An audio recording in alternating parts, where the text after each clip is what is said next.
एक छोटे से गांव में सावित्री दादी अपनी दो छोटी पोतियों के साथ रहा करती थी, मीनू और चुटकी। सावित्री बहुत गरीब थी, लेकिन वह हार मानने वालों में से नहीं थी। सावित्री अपना और अपनी पोतियों का पेट पालने के लिए एक पिज्जा स्टॉल लगाया करती थी। उस पर वह पनीर पिज्जा बेचती थी। गांव के लोग दादी को पिज्जा क्वीन के नाम से बुलाते थे। सभी गांव वाले दादी के पिज्जा की बहुत ज्यादा तारीफें किया करते थे। एक शाम सावित्री शहर से पिज्जा का सामान लेकर घर लौट रही थी।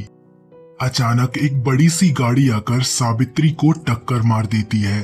सावित्री की मौकाए वारदात मृत्यु हो जाती है।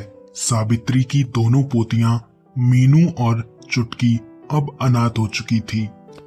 चुटकी और मीनू अभी बहुत छोटी थी। पूरे गांव में सन्नाटा पसरा था। सभी कह रहे थे शायद अब वो स्वादिष्ट पिज्जा का स्टॉल कभी भी नहीं लगेगा और वो बच्चे भूखे ही मर जाएंगे। ये सब चीजें देखकर सावित्री की आत्मा को मुक्ति नहीं मिली।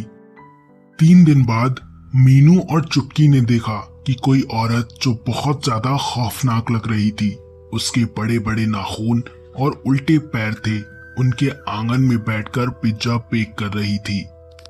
चुटकी और मीनू दोनों बहुत ज्यादा डरे हुए थे। तभी सावित्री घूमी और बोली, चुटकी और मीनू, मैं मरी नहीं हूँ। मैं तुम्हारे लिए हमेशा जिंदा हूँ। इस गांव वालों के लिए मर चुकी हूँ।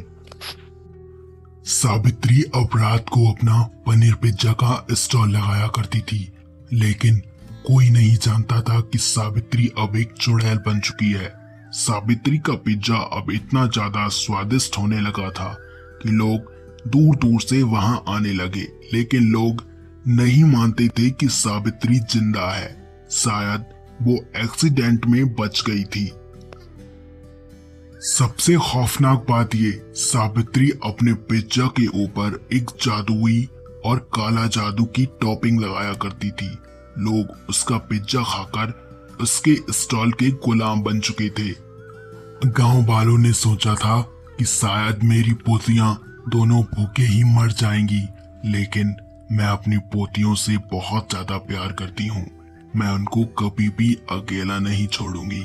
ऐसे सावित्री ने अपनी दोनों पोतियों का ख्याल रखा।